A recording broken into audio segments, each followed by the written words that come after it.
Ayun, what's up? Magandang umaga sa lahat. Dito po may ginagawa kaming D65EX number 2. Yan. Ako po yung naka-green.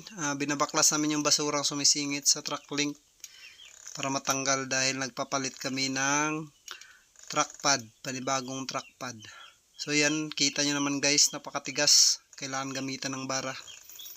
So sa mga heavy mechanic dyan, hindi madali yung paggawa ng truck link. So yan, kinat ko na yun. Tapos nagcutting, nagpalit na kami kasi nalinisan na namin. Yung bolt pala dyan guys, kinakating namin. Makikita nyo yan sa bandang huli. Sabay higpit-higpit lang. Kahit sobrang init.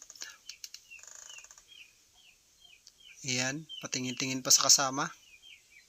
So sa gustong matuto pala no, hindi madali